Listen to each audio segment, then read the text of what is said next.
مشايخ الكرام سؤال أهرسو قبل أي سوقرتي وحيل هاي عندها نبى سوقري وحليه هاي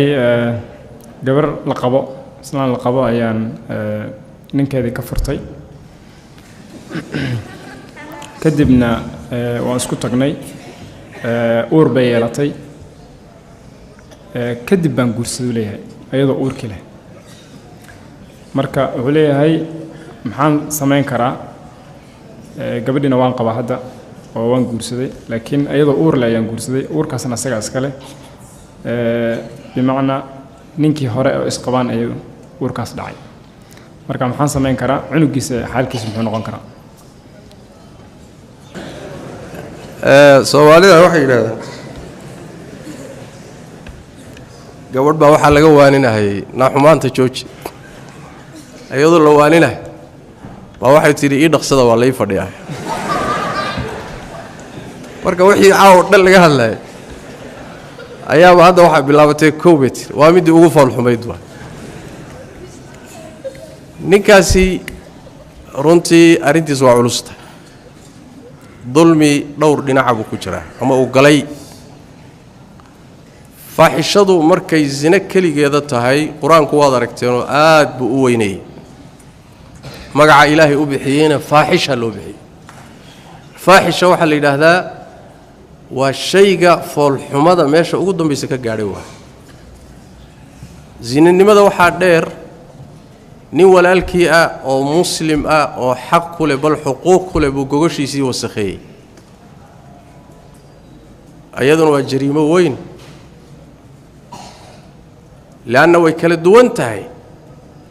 haweenay aan guri lahayn oo nin lahayn iyo mid nin le way kala duwan yihiin zinadii baa kala culus iyadana culayskeeda leedahay mar kale culayskeeda leedahay oo inuu islaantii ka furtay ninkii ilaa hadda soomudii waan qabaa Sooma macnaheedu waxa weeye ninkii hore qabay ayuu ka sasabtay oo ka furtay oo markuu banaanka soo dhigayna uu guursaday ayadana waa qodob kale oo guri inuu dumiyo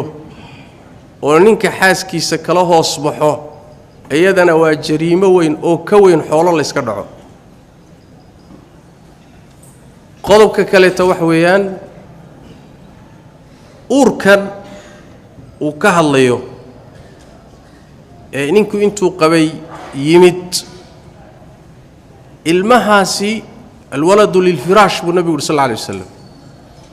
haweenayda ninka qaba ee xaaska u tahay gogasha u tahay inta uu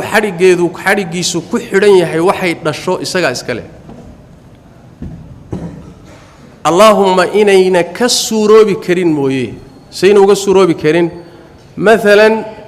xilli aysan isaga u dhali karin bay kala maqnaayeen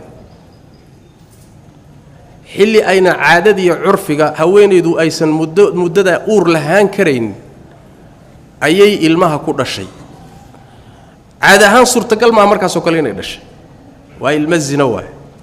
laakiin marba hadduu ka suuroobi karo alwaladu lilfiraash ilmaha waxa iska leh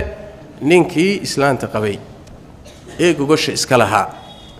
walilcaahiri الحجر بن النبي صلى الله عليه وسلم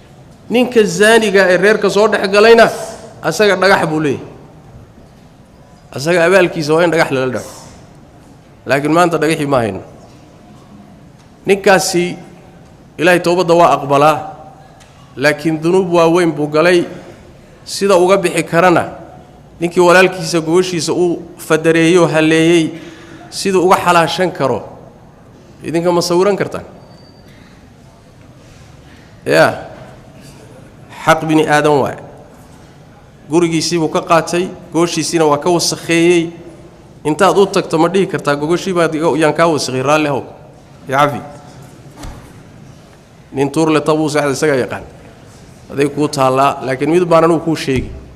ilaahina u soo laabo haweenaydaasi aad sida khaladka isugu timaadeenna ku celi ninkeedii dib ugu celi hadduu qaadanayo ilmaha warkiisa ka bax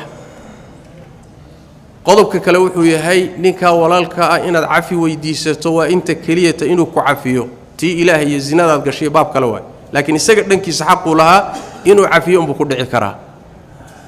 haddaad tidhaahdo ma hortegi karo ama fidno ka weyn baan ka baqayaa anigu kuma dhihi karayo hawshaasi saasay ku dhammaan laakiin waxaa lagaaga baahanayaa cimrigaaga intaad nooshahay ninkaa walaalkaa inaad u ducayso bal wuxuun xaqiisii wax ka mid ah inaad gudi karto inaad isku daydo inahaas baan ka dhihi karaa waana runtii fasaad aad u weyn waay fasaad aan sahlanayn iyo dembi aad u culus waay wallahu aclam